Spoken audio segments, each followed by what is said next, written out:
કે આવેદન પત્ર આપનાર ધારાસભ્ય જોઈએ છે કે ચિઠ્ઠી લખી અને મુખ્યમંત્રી શ્રી અને મંત્રીશ્રી પાસેથી કામ કરનાર ધારાસભ્ય જોઈએ છે?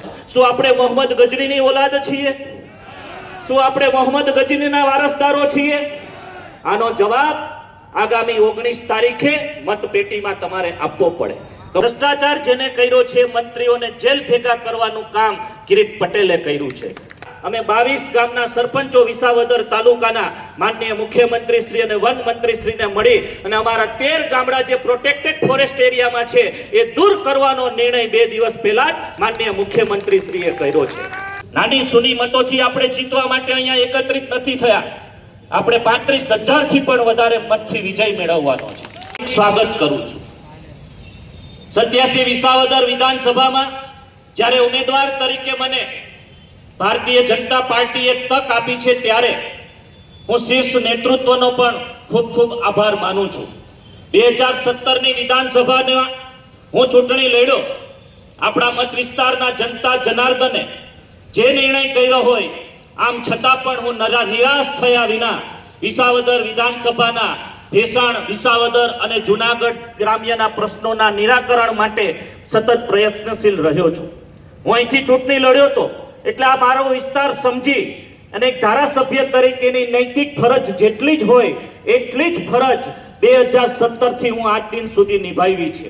છેલ્લા 8 વર્ષના દરમિયાન આપણા વિસ્તારના કોઈ પણ પ્રશ્નો હોય, વિસ્તારના વિકાસની બાબતને લગતા કોઈ પણ પ્રશ્નો હોય, વેપારીઓ કે ખેત મજદૂરને લગતી સમસ્યાઓ હોય, મારા સુધી જે બાબત પહોંચી છે એ કામ કરવાના મેં પ્રયત્નો કર્યા છે. આપણા વિસ્તારનો કોઈ પણ સરપંચ, કોઈ પણ જ્ઞાતિનો આગેવાન, કોઈ પણ જાતિનો આગેવાન, કોઈ પણ પદાધિકારી હોય, એમની મારી પાસે જે આવડત હતી એને મેં આવકાર આપી અને એનું કામ કરવા માટેના મેં નિષ્ઠાથી, પ્રામાણિકતાથી પ્રયત્ન કર્યા છે. મારી આપણા વિસ્તારની જનતાને નમ્ર અપીલ છે કે તમે મને એક વખત ધારાસભ્ય બનવાની તક આપજો. હું ધારાસભ્ય તરીકે ચૂંટાઈશ તો સરકાર ભાજપની છે. સરકારના ધારાસભ્ય તરીકે આપણા વિસ્તારના દરેક વિકાસ કાર્યો, ખેડૂતને લગતા દરેક કામ આપણે સહેલાઈથી કરી શકીશું. શાસક પક્ષની સાથે હોવાથી આપણે ક્યાંય રજૂઆતો, આવેદનપત્રો, આંદોલનો નહીં કરવા પડે, સીધા જ આપણે કામો કરીશું તેની હું આપ સૌને ખાતરી આપી છું. હું તમારો દીકરો છું, હું પણ ખેડૂતનો દીકરો છું. જ્યારથી મેં જુનાગઢ જિલ્લા સહકારી બેંકના ચેરમેન તરીકેની મને જવાબદારી આપી ત્યારે મેં જે સહકારી ક્ષેત્રે ઇલીગલ એક્ટિવિટીઝ થતી હતી એને બહાર લાવી અને ખેડૂતોનું શોષણ ન થાય, ભ્રષ્ટાચાર જેને કર્યો છે, મંત્રીઓને જેલ ભેગા કરવાનું કામ કિરીટ પટેલે કર્યું છે. આજે વિપક્ષના અમુક લોકો આ મુદ્દાને બીજી રીતે સાંકળી અને ખેડૂતોને ગુમરાહ કરી રહ્યા છે. ત્યારે મારે પણ આપ સૌને નમ્ર અપીલ કરવી છે કે આવી ખોટી બાબતમાં ન આવતા.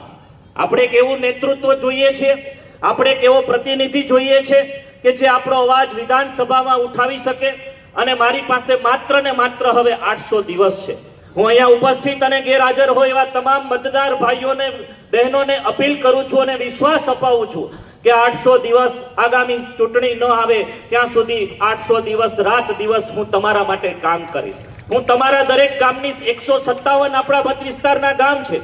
આ દરેક ગામે ગામથી હું પરિચિત છું. દરેક ગામે ગામ હું આગેવાનને ઓળખું છું. દરેક ગામે ગામ શું નાના મોટા પ્રશ્નો છે એની મને ખબર પણ છે. એ પ્રશ્નોને મેં નિરાકરણ કરવા માટેની કોશિશ પણ કરી છે અને ધારાસભ્ય તરીકે ચૂંટાઈશ તો આપ એનાથી પણ વધારે કોશિશ કરીશ એનો હું તમને વિશ્વાસ અપાવું છું. આપણે વિકાસની રાજનીતિ તરફ જવાનું છે. તમે મને હા કે નામાં જવાબ આપો. આપણે સૌની યોજનાનું પાણી વિસાવદર મત વિસ્તારમાં પહોંચાડવું છે. આપણે સૌની યોજનાનું પાણી વિસાવદર મત વિસ્તારમાં પહોંચાડવું છે. આપણે સારામાં સારી હોસ્પિટલ બનાવી છે. આપણે જંગલને લગતા જે કાંઈ પ્રશ્નો છે એનું નિરાકરણ લાવવું છે. જોશથી બોલો, આપણે જે કાંઈ પ્રશ્નો છે એનું નિરાકરણ લાવવું છે. આના માટે આપણે ભારતીય જનતા પાર્ટીના કમળના મત સિમ્બોલ ઉપર ચૂંટાયેલ ધારાસભ્ય હશે તો સરકાર સાથે સંકલન કરી અને આ તમામ કામો પૂરા થાય એના માટેની હું કોશિશ કરીશ. અહીંયા માનનીય મુખ્યમંત્રી શ્રી જ્યારે ઉપસ્થિત અહીંયા છે ત્યારે મારા મત વિસ્તારના તમામ આગેવાનો અને અહીંયા ઉપસ્થિત ખેડૂત ભાઈઓને કહેતા આનંદ થાય છે કે મારે તો ચૂંટણી લડવાનું કાલે રાત્રે નક્કી થયું, મને પાર્ટીએ કહ્યું, પરંતુ એના 4 મહિના પહેલા અમે 22 ગામના સરપંચો વિસાવદર તાલુકાના માનનીય મુખ્યમંત્રી શ્રી અને વન મંત્રી શ્રીને મળી અને અમારા 13 ગામડા જે પ્રોટેક્ટેડ ફોરેસ્ટ એરિયામાં છે એ દૂર કરવાનો નિર્ણય 2 દિવસ પહેલા જ માનનીય મુખ્યમંત્રી શ્રીએ કર્યો છે. આ કોઈ નાની સૂની વાત નથી. 1980 થી લટકતો આ પ્રશ્ન હતો, એને આજે માનનીય મુખ્યમંત્રી શ્રી દ્વારા 2 દિવસ પહેલા નિરાકરણ કરી, સુપ્રીમ કોર્ટમાં એફિડેવિટ કરી અને આનું કાયમી નિરાકરણ થાય એના માટેના પ્રશ્નોનું નિરાકરણ કરેલ છે. આગામી દિવસોમાં આપને ગેરમાર્ગે દોરશે. હું અહીંયા ઉપસ્થિત તમામ મતદાર ભાઈઓને કહેવા માંગુ છું કે મનમાં સંકલ્પ કરવાનો સમય આવી ગયો છે, ગામડે ગામડે વાત કરવાનો સમય આવી ગયો છે કે આવેદન પત્ર આપનાર ધારાસભ્ય જોઈએ છે કે ચિઠ્ઠી લખી અને મુખ્યમંત્રી શ્રી અને મંત્રી શ્રી પાસેથી કામ કરનાર ધારાસભ્ય જોઈએ છે. આપણે આવેદન પત્ર આપી, ખોટા વિડીયો બનાવી અને છાપામાં આવી જાય એવા ધારાસભ્યોની જરૂર નથી. આપણે એવો પ્રતિનિધિ ચૂંટાવવો પડે, આપણે એ સરકારમાં રહેવું પડે, એ દિશામાં આગળ વધવું પડે કે આપણા પ્રશ્નોનું યોગ્ય જગ્યાએ રજૂઆત કરી એનો કાયમી નિકાલ થાય એ માટેના આપણે પ્રયત્નો કરવા પડે. આજે આપ જોઈ રહ્યા છો ત્યારે 2 પાર્ટી, કોંગ્રેસ પાર્ટી હોય કે આમ આદમી પાર્ટી હોય, આ બધાની શું વર્તણૂક છે. હમણાં જેમ ભાલાળા સાહેબે કહ્યું એમ કે મન ફાવે તેમ બોલવું, તમે મને કહો. આપણે અહીંયા ઉપસ્થિત અને આપણે તમામ મતદાર ભાઈઓ બહેનો અહીંયા ઉપસ્થિત ભારતીય જનતા પાર્ટીના સનિષ્ઠ કાર્યકર્તાઓ, શું આપણે મોહમ્મદ ગજનીની ઓલાદ છીએ? શું આપણે મોહમ્મદ ગજનીના વારસદારો છીએ? આનો જવાબ આગામી 19 તારીખે મતપેટીમાં તમારે આપવો પડે. કમળના બટન ઉપર નિશાન દબાવી અને ભારતીય જનતા પાર્ટીના ઉમેદવાર તરીકે જ્યારે મને તક આપી છે ત્યારે આપણે સૌએ વિકાસની રાજનીતિમાં આગળ વધીએ. 14 વર્ષે તો રાજા રામનો પણ વનવાસ પૂરો થયો. 2012 થી લઈ અને આજે 2025 સુધી ચાલે છે.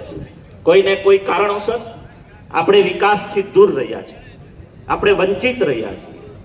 આપણા ઘણા બધા પ્રશ્નો હજુ આપણે દૂર કરવાના છે અને અશક્ય આ દુનિયામાં કંઈ હોતું નથી.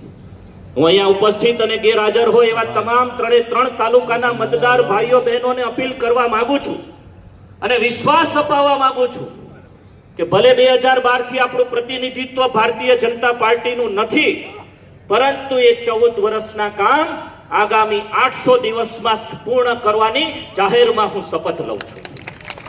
તમામ કામો આપણે પૂરા કરીશું, રાત દિવસ કામ કરીશું. જનજનની સમસ્યા જે કાંઈ હોય એ ગમે તે જ્ઞાતિનો માણસ હોય, 18 વર્ણને સાથે રાખી જ્ઞાતિ જાતિવાદની રાજનીતિને દૂર કરી અને કાયમી રાજનીતિને પ્રસ્થાપિત આપણે આગામી દિવસોમાં તમારા સાથ અને સહકારથી કરવી છે. જે સનાતન હિન્દુ ધર્મની પરંપરાઓમાં આપણે જે ઉછરેલા છીએ, આપણી આ પરંપરા એ આપણી આસ્થાનું કેન્દ્ર છે. એમની વિરુદ્ધ જે નિવેદનો આપે, ભગવત ગીતાને જે અપમાન કરે, અને આ વિજય તાલી પાડવાથી નહીં મળે, આ વિજય ભારત માતાની જય બોલાવવાથી પણ નહીં મળે. જય બોલાવવો એ આપણો અબાધિત અધિકાર છે, ભારત માતાને સન્માન આપવું એ આપણો અબાધિત અધિકાર છે, પરંતુ આ રિઝલ્ટ એ પ્લાનિંગથી મળશે. મારી અહીંયા ઉપસ્થિત તમામ કાર્યકર્તાઓને પણ નમ્ર અપીલ છે કે આપણે આપણું પોતાનું ગામ પકડવાનું છે, ગામે ગામ બૂથ પકડવાના છે. બૂથમાંથી 100% મતદાન થાય. બહાર રહેલા વ્યક્તિઓને પણ અહીંયા લાવી અને આપણે મતદાન કરી અને આ વખતે રેકોર્ડ બ્રેક જીત વિસાવદર વિધાનસભાની આપણે કરીએ, એના માટે હું આપ સૌને નમ્ર અપીલ કરું છું. આપની જેમ